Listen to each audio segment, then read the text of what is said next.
In a gritty, defense-dominated clash that's got AFC North fans on the edge of their seats, the Pittsburgh Steelers are nursing a narrow 9-3 halftime advantage over the Cleveland Browns in this Week 6 thriller. But will the Browns' rookie gunslinger finally shatter their decades-long Pittsburgh nightmare? Dive in as we unpack the action that's unfolding right now. Just a quick note, some links on this page might be affiliates. If you click through to bet or sign up, we could earn a small commission without it costing you a dime, all while you enjoy the game.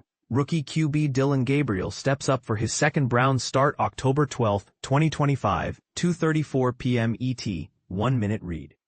Picture this, a classic defensive showdown where every yard feels like a victory.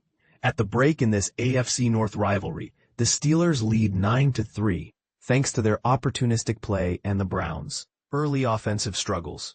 For beginners, a defensive duel means both teams' defenses are shutting down the offenses, forcing turnovers or short gains instead of big plays.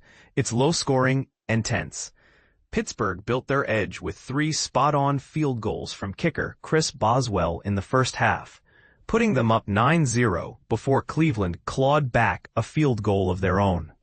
Those kicks? They were teed up by smart, short passes from veteran quarterback Aaron Rodgers and a ground game that managed a solid 46 yards on just 13 rushes. Impressive against the league's #1 run-stopping unit. Sure, the Browns' defense bent but didn't break, stuffing the Steelers on key third downs to keep them out of the end zone. And this is the part most people miss. Even elite offenses like Pittsburgh's have to grind it out when facing top-tier defenses, turning potential touchdowns into mere points on the board. On the other side, under the guidance of rookie Dillon Gabriel, making just his second start for Cleveland, the Browns' attack was mostly quiet until a late-half rally. Gabriel, who's on a mission to end the Browns' 21-year skid in regular season games at Pittsburgh, though they did snag a playoff win there in 2020, completed 13 of 18 passes for 92 yards. But it wasn't smooth sailing. The Steelers' fierce pass rush sacked him 3 times, disrupting his rhythm and highlighting how aggressive defenses can rattle young QBs. For context, sacks not only lose yards but can shake a quarterback's confidence, especially a rookie stepping into a high-stakes rivalry like this. Who will seize control after the break? Stick around for our live updates below, where we'll deliver real-time highlights, score changes, and expert breakdowns as the second half heats up. Live updates rolling in. 15. Catch the latest posts. Halftime breakdown. By the numbers. Final score at half. Steelers 9, Browns 3. Total yards. Steelers 166, Browns 106. First downs. Browns edge at 10-9. Third down conversions. Steelers 4 for 8. Browns 2 for 5. Third downs are crucial. They're those do-or-die plays where teams need 3+ yards to keep drives alive. Failing here often leads to punts. Red zone trips. Steelers 0 for 0, Browns 0 for 1. Red zone? That's the area inside the opponent's 20-yard line, where touchdowns are the goal, but field goals are a fallback. Efficiency here separates good teams from great ones. Time of possession. Steelers held the ball for 17-28. Controlling the clock like this wears down defenses and keeps your offense fresh. Gabriel's line, 13 of 18, 92 yards, 3 sacks taken. Rodgers' stats, 12 of 19, 120 yards, no sacks. For the Browns' run game, Quinshon Judkins had 6 carries for 14 yards. Team total, 31 yards on 9 attempts. Steelers' ground attack. Jaylen Warren, 6 carries, 23 yards. Kenny Gainwell, 3 carries, 13 yards. Overall 46 yards on 13 rushes. Receiving highlights. Jerry Jeudy, 4 receptions, 46 yards. Darnell Washington, 2 catches, 48 yards. DK Metcalf, 2 catches on 5 targets, 45 yards. Browns gaining momentum late. With less than 40 seconds on the clock, Gabriel starting to click, marching the Browns into field goal territory. A helpful boost came from a roughing the passer call on Steelers linebacker Patrick Queen. Penalties like this, where defenders get too rough on the QB, can swing drives and frustrate the opposing team. But here's where it gets controversial. Some fans argue these calls protect QBs too much, softening the gang's physical edge. What do you think? Injury alert for Steelers star.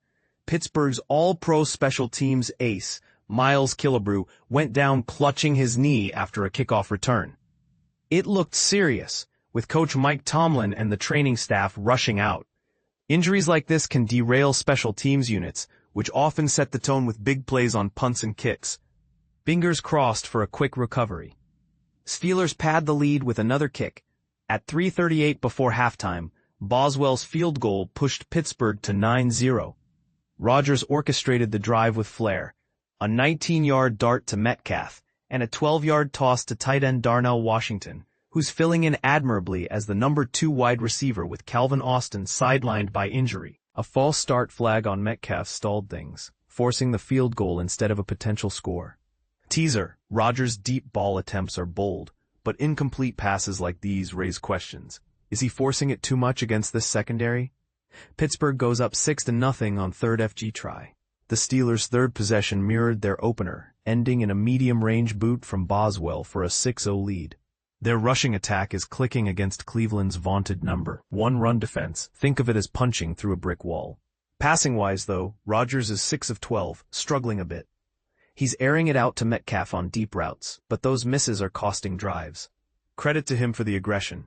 In football, taking shots downfield can open up the run game later. First quarter, a punt-heavy slog. End of Q1, Steelers 3, Browns 0. 3 punts defined the opening frame as both QBs faced relentless pressure from the pass rushes. Offenses just couldn't get going. The latest hit? Cornerback Jalen Ramsey's sneaky blitz sacked Gabriel clean. Pittsburgh racked up 82 yards, but Rodgers' rush throws under duress capped their momentum. For new fans, a punt fest means low production. Punts recycling possession without scores. It's chess, not fireworks. Brown's opening drive derailed by flag. A personal foul on wideout Jerry Jeudy. He got chippy with corner Joey Porter Jr. after the play. Killed Cleveland's first march early, leading to a punt. Meanwhile, Pittsburgh's counterattack sparked when Rodgers connected with Metcalf for 25 yards on 3rd and 6, shaking coverage from corner Tyson Campbell, freshly traded from the Jaguars. Penalties like unnecessary roughness add drama but can swing games unfairly. Controversial, right? Do they protect players or just slow the pace? Steelers strike first with 3-0 edge right out of the gate. Rodgers hit Washington for a 36-yard gain on the opening snap, paving the way for Boswell's 44-yard field goal and a quick 3-0 lead. They settled for 3 after edge rusher Myles Garrett hurried Rodgers on 3rd and long. On that drive, Rodgers was 2 of 4 for 41 yards, while the run game netted just 5 yards on 3 tries. Warren, 6 yards on 2 carries. Early pressure like Garrett's, a game changer for defenses, reminds us why elite rushers are MVPs. Can the Browns rewrite history? Cleveland's chasing their first regular season triumph in Pittsburgh since 2003, a 21-game drought that's become legend. They did upset the Steelers there in the 2020 playoffs, though. The last Browns QB to pull it off in the regular season? Tim Couch, the top pick from way back. But here's a counterpoint that sparks debate. Is this streak more about Pittsburgh's home dominance or Cleveland's chronic underperformance? Fans, sound off. Tall odds for rookie Gabriel Dillon. Gabriel aims to join an exclusive club. Only the second rookie QB to topple a Mike Tomlin-led Steelers squad in Pittsburgh. The first, Dak Prescott in 2016. Tomlin's teams boast a 27-6 record versus rookies overall, including 2 losses to, you guessed it, the Browns. Rookies facing vets like Tomlin often learn harsh lessons. Will Gabriel buck the trend, or is experience too much? Diving deeper into the stats. On the Browns side, their defense ranks dead last in red zone defense, meaning opponents score TDs too easily inside the 20. Pittsburgh, 8th in red zone offense, giving them a huge advantage. Rodgers is projecting 34 TD passes this year, matching Ben Roethlisberger's team record. Imagine the fireworks if he hits that mark. For beginners, Red zone stats are key because that's where games are won or lost. Failing here turns sure wins into nail-biters. Spotlight matchup, run game versus run stoppers. The Browns stink in most stats but rule as the NFL's top run defense.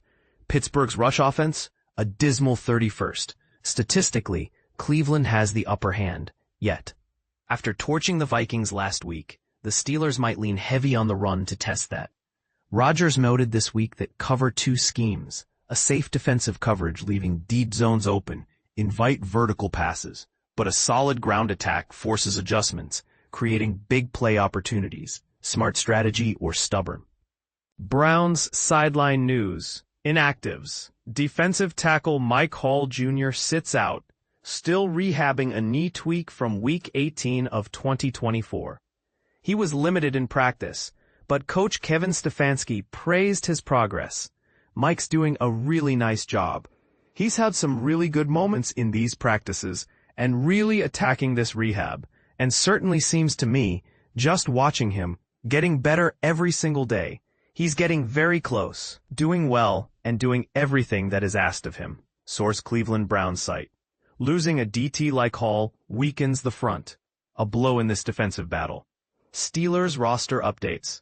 Running back Jaylen Warren returns after sitting out last win with a knee issue. Expect him to share carries. Kenny Gainwell, fresh off 99 yards and 2 scores last week, should still dominate the backfield. Wideout Calvin Austin III is scratched, so look for others to step up as the number 2 option. Gainwell might even catch passes. Pass rusher Alex Highsmith is back, sparking a choice between him and hot hand Nick Herbig, who's shown all season. Either way, Herbig sees plenty of snacks.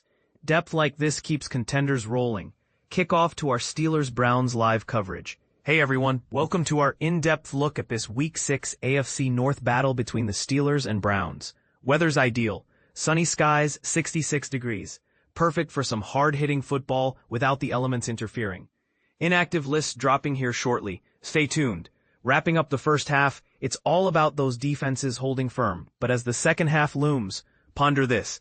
Can Gabriel lead a comeback and end the Browns-Pittsburgh curse?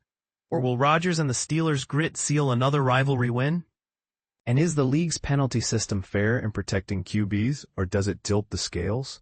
Drop your takes in the comments. Agree, disagree, or share your predictions. Let's discuss what makes this matchup so electric.